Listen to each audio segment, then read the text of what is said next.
Muy buenas, un cordial saludo a todos los oyentes de Radio Madre de Dios. Continuamos con nuestro repaso del Catecismo. En esta oportunidad veremos los puntos 56 a 58. En el programa anterior, a modo de resumen, vimos que en el prólogo del Evangelio de San Juan, refiriéndose al Verbo, dice: «Por él todo fue hecho, y sin él nada se hizo de lo que ha sido hecho». Evangelio según San Juan, capítulo 1, versículo 3. Dice además que todo lo conserva por su verbo, es decir, que luego de creado no dejó la creación a su propia suerte, sino que todo subsiste en él. Comentamos que Dios da testimonio continuamente de sí en las cosas creadas, y que la primera manifestación de Dios es la propia creación. Vimos además la siguiente frase para tener en cuenta: si estamos en gracia de Dios, nuestras acciones son sobrenaturales, por más simples que parezcan.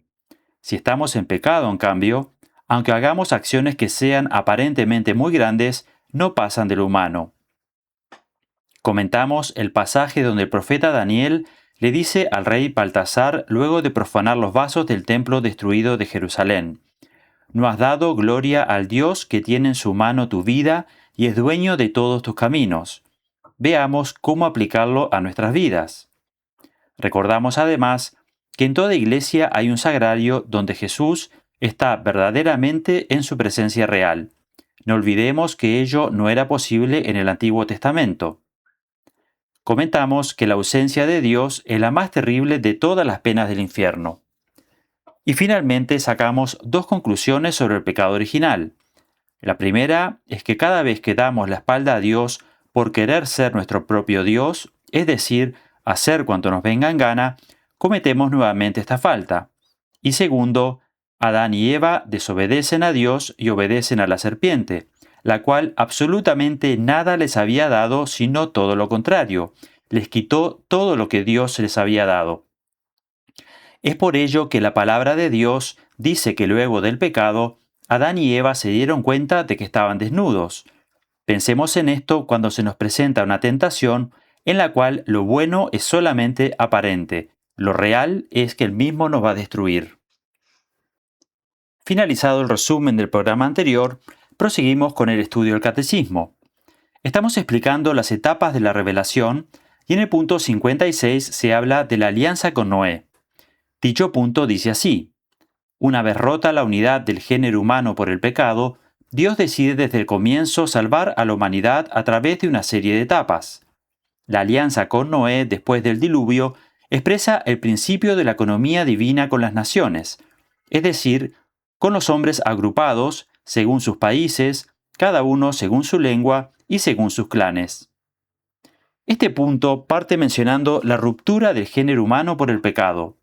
Vale la pena recalcar esto, porque como hemos dicho en otras ocasiones, vivimos en una sociedad en que se desconoce el sentido del pecado, pero no solamente lo que es el pecado en sí como ruptura voluntaria del hombre hacia Dios, sino también de las consecuencias nefastas que el mismo produce. No es con el objetivo de dar miedo ni de molestar, por así decirlo, pero sí es importante a modo de advertir del peligro.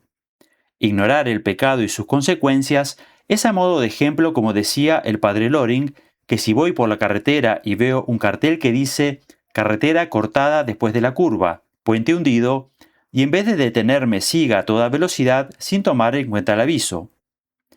Y dicho punto nos revela entonces que la unidad del género humano fue rota por el pecado. Y es evidente que esto no es cosa del pasado. Como a veces escuchamos que en la época moderna el pecado ya no se debería considerar como algo negativo, sino que siempre será así. Es válido para toda la historia de la humanidad. El pecado aparta de Dios y destruye al hombre. La historia de la Sagrada Escritura gira alrededor de la vida de Jesucristo. Jesús es el Mesías prometido, esperado y ansiado del Antiguo Testamento. Él es el Salvador que viene a cumplir en el Nuevo Testamento todas las promesas y esperanzas del Antiguo. Pero Jesús, sin embargo, no nos dejó todo escrito y consignado en un solo libro. En vez de ello, fundó la Iglesia, para traer la salvación a todas las generaciones mediante sus sacramentos y su doctrina. Esta es la buena noticia para nosotros, y esto es muy importante para entender la historia de Noé. Desde antes del principio de los tiempos, Dios tenía un plan para salvarnos del pecado. La Biblia, en su conjunto, nos cuenta la historia de este plan de salvación. Imaginemos la historia de un padre amoroso que vela por cuidar a sus hijos y salvarlos del peligro, haciendo todo lo posible para evitarles los males. Historia de la salvación es, por tanto, el relato de cómo el plan de Dios para salvarnos se desarrolló a lo largo de miles de años. Pero la historia de la salvación es diferente de otros tipos de historia, porque trata no solo del pasado, sino también del futuro.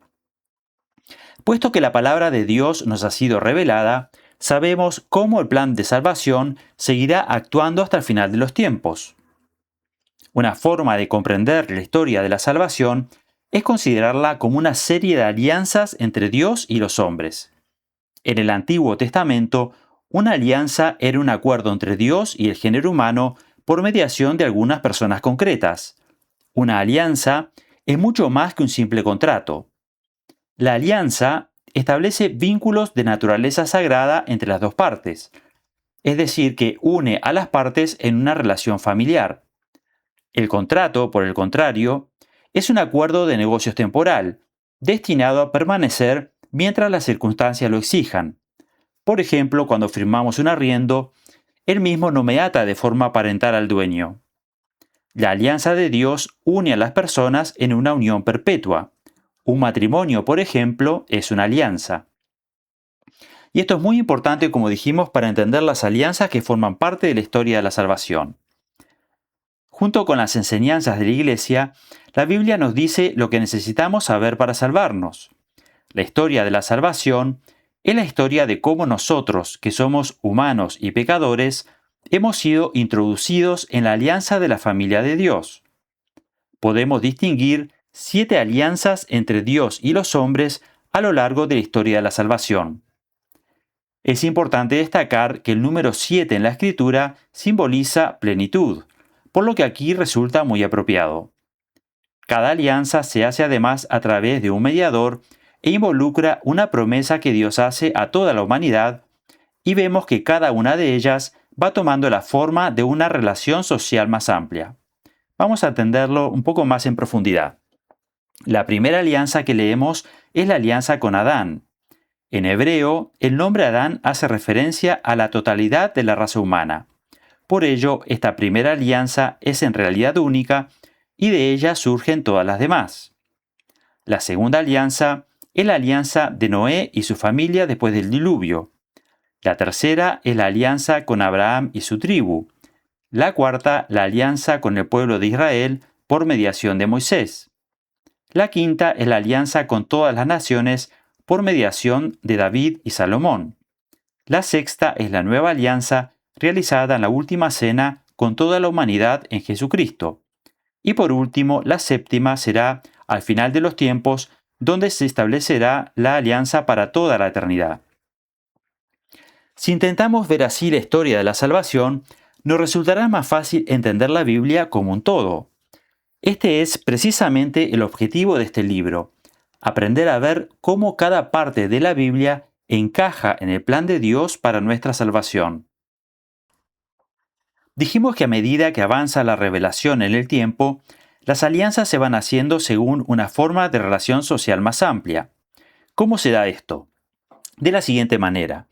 La primera alianza se da en forma de matrimonio, luego familia, tribu, nación, reino, Iglesia Católica y finalmente, con el fin de los tiempos, se establecerá la séptima alianza para toda la eternidad. En estas alianzas que comentamos, Dios quiere que nuestro trato con Él sea personal, pero también en comunidad. Él nos ha creado como seres sociales. Veremos más adelante en el Catecismo que ello es muy importante cuando entendamos mejor la doctrina del cuerpo místico de Cristo. Al principio, el género humano se había formado como una familia, partiendo de Adán y Eva. Vemos que el pecado rompe y divide la unidad. Al formar luego pueblos y naciones, se comienza poco a poco la sanación de esa ruptura. Pero también es verdad que luego los pueblos se enfrentan entre ellos, ya que dentro de los pueblos existen divisiones. Muchos se disputan el poder para ejercerlo a su conveniencia, etc. Es la consecuencia del pecado, como decíamos, y ello ha ocurrido a lo largo de la historia. Hablemos ahora un poco más sobre tipología para comprender mejor la historia de la salvación. Habíamos dicho que el Antiguo Testamento apunta a la venida de Cristo y la tipología usa figuras o tipos que anuncian con hechos, palabras y símbolos de la primera alianza lo que más adelante se revelará en Cristo. Vemos así que el diluvio y el arca de Noé prefiguraban la salvación por el bautismo, lo mismo que el paso del Mar Rojo. El agua que brota de la roca es figura de los dones espirituales de Cristo, y el maná del desierto prefigura la Eucaristía, el verdadero pan del cielo, por poner algunos pocos ejemplos. El arca prefigura la iglesia, que navega en esa barca y que fuera de ella no hay salvación. La iglesia tiene como una de las misiones que se le ha encomendado la unidad. Por eso decimos en el credo de Nicea-Constantinopla, o también conocido como el credo largo, creo en la iglesia, que es una, santa, católica y apostólica.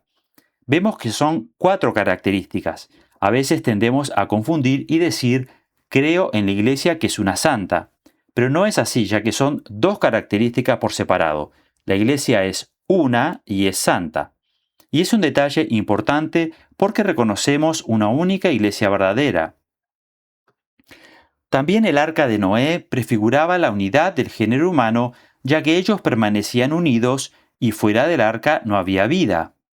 La iglesia también prefigura la unidad del género humano, madre de unidad de los hijos que tienen la tendencia a dividirse ya sea por dinero, orgullo, territorios, etc.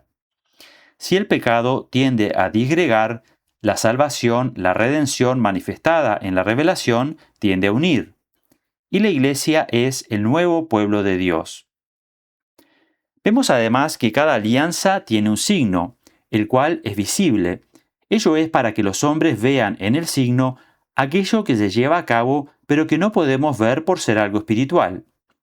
Por ejemplo, el signo de la alianza con Abraham es la circuncisión, con Moisés la Pascua, y así sucesivamente. El signo de la alianza con Noé es el arco iris. El arco iris simboliza, además de la unión entre nosotros, la unión con Dios. Es un puente entre el cielo y la tierra. Ello nos enseña, para que podamos estar unidos entre nosotros, tenemos que estar unidos con Dios. Cuando el hombre no está en paz con Dios, está en guerra con los que le rodean. Repitamos, cuando el hombre no está en paz con Dios, está en guerra con los que le rodean. Y veamos algunas frases que verifican esto que decimos. Dijo Dostoyevsky, si Dios no existe, todo está permitido. Cuando el hombre arranca a Dios de su vida, se vuelve contra sus hermanos los hombres. Es lo que expresó Hobbes. El hombre es lobo para el hombre. Si prescindimos del mandamiento de Jesús, la solidaridad humana es frágil. Fácilmente el otro termina por ser un extraño, un rival o incluso un enemigo. Dijo el Papa Juan Pablo II en Eslovenia, un mundo construido sin Dios acaba por alzarse contra el hombre. Resumiendo esto que venimos comentando, diremos algo muy importante y que es siempre actual. Si vamos al Génesis, vemos que este es el objeto del mandato de Dios. Dios le dice al hombre que él se reserva a definir lo que está bien y lo que está mal, porque sabe que el hombre buscará su propio beneficio en desmedro del otro. Vemos que continuamente el hombre quiere definir para sí mismo lo bueno y lo malo, pero guiándose por lo que desea, siente o quiere creer, y así cae fácilmente en lo que es moralmente malo. En el fondo, la causa primera y fundamental de tantas guerras entre nosotros es que no estamos en paz con nosotros mismos y en paz con Dios. En realidad, la guerra que deberíamos hacer es contra nosotros mismos, contra el pecado que anida en nosotros, y esto lo dijo Jesús claramente en el Evangelio. Pasemos ahora al punto 57. Dice así: este orden, a la vez cósmico, social y religioso, de la pluralidad de las naciones, está destinado a limitar el orgullo de una humanidad caída que, unánime en su perversidad, quisiera hacer por sí misma su unidad a la manera de Babel. Pero a causa del pecado, el politeísmo, así como la idolatría de la nación y de su jefe, son una amenaza constante de vuelta al paganismo para esta economía aún no definitiva. Este punto nos habla de una humanidad caída y perversa, que se rebela y comienza a construir la famosa Torre de Babel. Es un pasaje muy conocido del Génesis, pero veamos qué significa en profundidad. El capítulo 10 de Génesis menciona los descendientes de los hijos de Noé. Son Sem, Cam y Jafet. Ocurrió que Cam tuvo una actitud irrespetuosa hacia su padre. Había faltado el respeto a la autoridad de su padre en un momento en que era la única autoridad. Su pecado merecía una maldición sobre sus descendientes, en particular sobre Canaán, hijo de Cam. Vemos que de los descendientes de Cam proceden Egipto, Canaán, Filistea, Asiria y Babilonia. En otras palabras, todas las naciones que fueron enemigas de los israelitas proceden del perverso linaje de Cam. Por otra parte, los descendientes de Sem serían los antepasados del pueblo de Dios. Los descendientes de Cam, establecidos en el actual Irak, decidieron hacerse famosos. Dijeron: vamos a edificarnos una ciudad y una torre cuya cúspide llega al cielo. Así nos haremos famosos, para no dispersarnos por toda la faz de la tierra. Vemos que la palabra famoso en hebreo es Shem. Los descendientes de Cam dicen, por tanto, que intentan hacerse un Shem para sí mismos.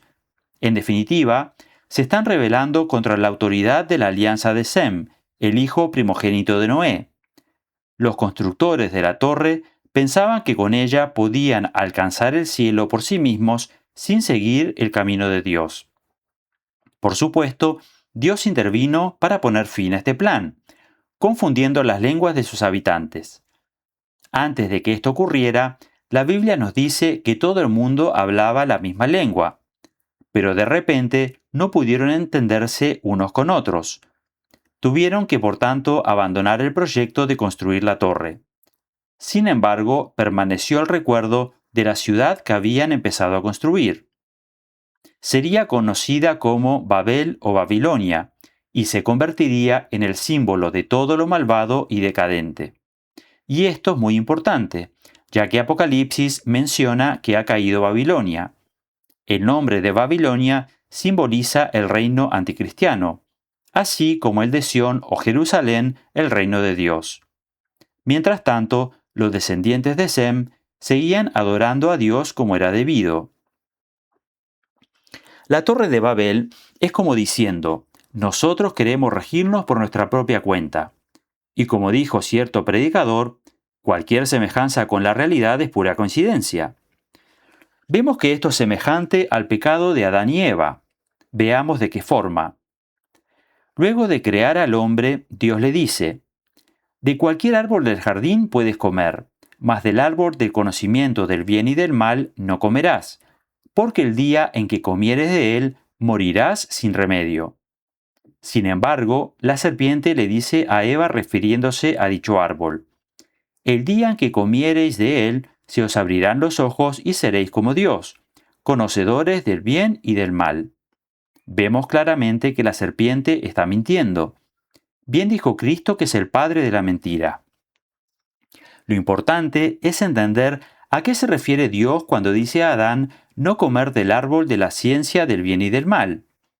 No es un capricho de Dios, el cual nunca nos ha de prohibir algo porque sí, sino que, como dijimos anteriormente, Dios le manifiesta que Él se reserva el derecho de definir lo que está bien y lo que está mal.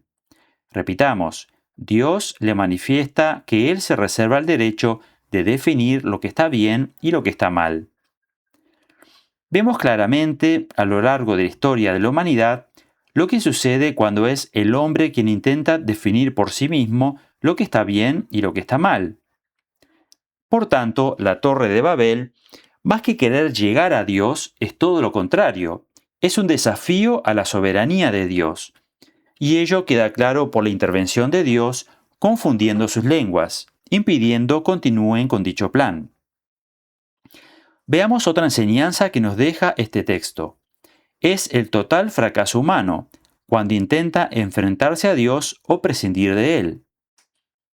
Pero también nos muestra lo que ocurre cuando el hombre cree que lo puede todo, a través del progreso, cuando se cree autosuficiente o que no necesita a Dios para salvarse. Sin embargo, ocurren a veces sucesos ante los cuales vemos nuestra fragilidad, cuando por ejemplo hay terremotos, tsunamis, huracanes, etc. Y ello nos recuerda frases como ateo hasta que el avión empieza a caer, hasta que el barco comience a hundirse, hasta que se vislumbre una crisis nuclear, etc. Son frases que describen cómo el miedo extremo puede hacer que incluso los más escépticos recurran a la fe. Es elevar nuestra torre de Babel, es también tener la seguridad de nosotros mismos, en nuestro trabajo, en nuestros propios medios. Cuando ocurrió la pandemia, por ejemplo, nos pasó a muchos que caímos en la cuenta de nuestra fragilidad, y cómo cosas que antes no valorábamos cuanto debiéramos, como el tiempo en familia, por ejemplo, adquirieron una importancia vital. Vemos que Dios quiere unir las naciones en un plan de humildad, no de autosuficiencia. El plan de Dios es una unidad, no por sometimiento, sino por fraternidad. Y finaliza el punto 57 con la frase siguiente. A causa del pecado, el politeísmo, así como la idolatría de la nación y de su jefe, son una amenaza constante de vuelta al paganismo. El pecado está siempre en contra del plan de Dios, de la unidad del género humano. También nos habla este punto del peligro de la vuelta al paganismo. Definamos esta palabra. Pagano se refiere a la persona que sigue una religión falsa, adorando a diversos dioses en lugar del Dios verdadero. El politeísmo es creer en varios dioses. Uno es el dios del bien, otro el dios de la fertilidad, otro el dios del tiempo y la cosecha, como por ejemplo Baal, un falso dios fenicio introducido en Israel. Ya en el campo de la filosofía, que recordemos que el filósofo es un sabio de la sabiduría propiamente humana, se descarta fácilmente la idea del politeísmo. Ello es porque si existiesen varios dioses, ninguno de ellos sería el verdadero Dios, ya que ninguno es exclusivo porque es limitado, ya que no puede tener ni poder ni soberanía absoluta porque justamente la debe compartir con los otros falsos dioses. Es como darle una especie de justificación teológica a la división que el pecado ha producido en nosotros. Por lo tanto, el politeísmo es causa de la división entre nosotros. En segundo lugar, habla de una idolatría de la nación y de su jefe, es decir, divinizar a los estadistas, a los mandatarios, como ocurría en tiempos de Cristo con el César, el cual pretendía se le diese culto como a un dios. Al igual que los ciudadanos necesitan trabajar para mantener económicamente a sus familias, al mismo tiempo que prestan un servicio a la comunidad, lo mismo ocurre con los estadistas. En primer lugar, deben prestar un servicio a la comunidad. Son electos para ese fin. Cuando se divinizan como si fuesen Dios, se diviniza el poder y aquellos que lo ejercen, eso es un motivo terrible de división entre nosotros. Por eso es importante ver en el episodio de Noé que se quiere prefigurar la unidad de las naciones. Pasamos ahora al punto 58, el cual dice, la alianza con Noé permanece en vigor mientras dura el tiempo de las naciones, hasta la proclamación universal del Evangelio. La Biblia venera algunas grandes figuras de las naciones como Abel el justo, el rey sacerdote Melquisedec, figura de Cristo, o los justos Noé, Daniel y Job. De esta manera, la Escritura expresa qué altura de santidad pueden alcanzar los que viven según la alianza de Noé en la espera de que Cristo reúna en uno a todos los hijos de Dios dispersos. Este punto nos muestra varios ejemplos bíblicos de personajes que prefiguran a Cristo y nos dejan una enseñanza. Vemos que en el arca de Noé, aquel hombre justo que quería salvar del pecado a la humanidad prefigura lo que Jesucristo realizaría. nos da a conocer además otros personajes que, como veremos, también prefiguran a Cristo. Hemos de reconocer que tenemos una carencia muy grande de cultura del Antiguo Testamento, y es por ello que también nos cuesta disfrutar la liturgia. Veamos esto un poco más en profundidad. Abel prefigura a Cristo, como el hombre que ofrece un sacrificio justo a Dios y es muerto siendo inocente. También nos muestra el fruto del pecado, ya que luego del pecado de Adán y Eva nace Caín, quien termina asesinando a su hermano. La Biblia nos dice luego que al mezclarse los linajes de Caín y Set, es decir, de quienes practicaban el mal en Caín y los que practicaban el bien en Set, casi toda la humanidad se inclina hacia el mal. Y dijo un predicador en una ocasión que cuando esto sucede en los relatos bíblicos, en general, la parte malvada tiende a arrastrar a la que debería obrar bien. Un gran ejemplo de ello es el matrimonio entre Ahab y Jezabel, la cual era una princesa de Sidón, ferviente adoradora del falso dios fenicio Baal, quien persiguió además a los profetas de Dios. Jezabel convenció a su esposo Ahab, rey de Israel, de que también adorara a Baal. Así que Ahab hizo construir un templo a Baal en Samaria, la capital del reino del norte de Israel, y levantó monumentos para ritos paganos de fertilidad. Dice la Biblia en el primer libro de los Reyes: Ahab, hijo de Omri, hizo el mal a los ojos del Señor más que todos sus predecesores. Y ello nos deja la enseñanza de que más vale obedecer a Dios que a los hombres, aunque incluso exista un lazo matrimonial. Veamos ahora la alianza con Noé. El Génesis nos dice que la tierra estaba llena de violencia, pero quedaba un grupo de justos sobre la tierra: Noé, su esposa, sus 3 hijos y sus familias. Noé fue un hombre justo e íntegro entre sus contemporáneos. Génesis capítulo 6, versículo 9. Por eso, Dios decidió empezar de nuevo, comenzando otra vez la raza humana con Noé como su fundador. Noé, pues, es instruido para que construya el arca, una nave enorme capaz de llevar a su familia y a un número suficiente de animales como para repoblar la tierra. Dios hizo que hubiera un gran diluvio, pero Noé se salvó y Dios le prometió: contigo, en cambio, voy a establecer mi alianza. Génesis capítulo 6, versículo 18. Vemos por tanto que el diluvio supuso una nueva creación. La raza humana comenzó de nuevo, teniendo como fundador a un hombre justo. Pero el diluvio no borró el pecado. Noé era un hombre justo, pero no perfecto, y como todo ser humano, había heredado de Adán y Eva la naturaleza herida por el pecado. Dios bendijo a Noé y a su familia diciéndoles: creced, multiplicaos y llenad la tierra.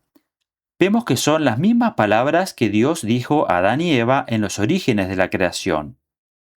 Por tanto, Dios establece la alianza prometida con Noé y su familia. Les entrega la tierra y todos sus bienes para que tengan dominio sobre ellos. Pero puso algunas condiciones. Esto es muy importante. Una alianza actúa en doble sentido. Lleva consigo la bendición si se atienden a las condiciones de la alianza y la maldición si se rompen esas condiciones. Dice la palabra de Dios: más aún, pediré cuentas de vuestra sangre y de vuestras vidas.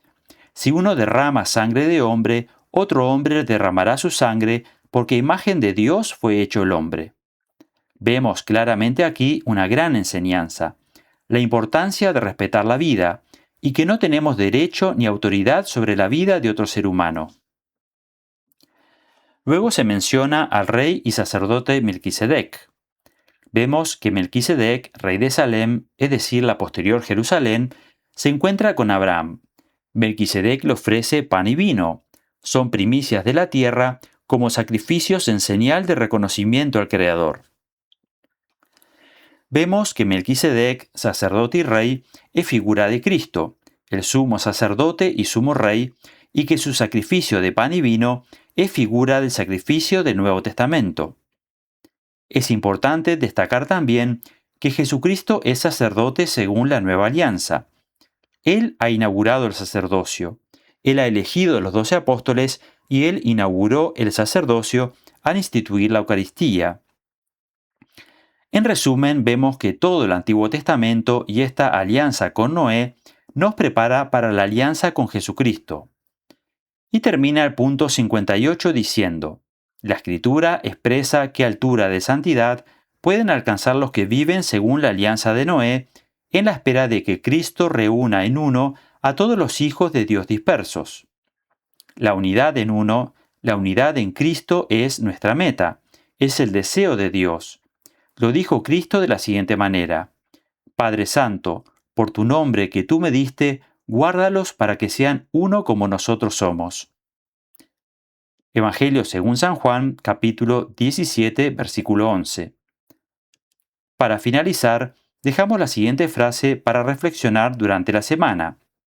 Dice así: el que no vive como piensa, terminará pensando como vive. Si no ajustas tus obras a la fe, terminarás perdiendo la fe. Como siempre, les aliento a continuar con nuestra formación del catecismo. Además de escuchar este programa en Radio Madre de Dios, pueden tener acceso a estos videos de estudio del catecismo en el canal de YouTube llamado Editorial María Reina.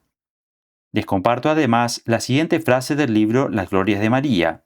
Dice así: María, dichoso 1000 veces quien te ama. Si yo amo a María, decía San Juan Berchmans, estoy seguro de perseverar y conseguiré de Dios lo que desee. Muchas gracias por su atención. Les envío un saludo cordial a todos los oyentes de Radio Madre de Dios. Que la Virgen Santísima les proteja y bendiga siempre, y hasta la próxima emisión si Dios quiere.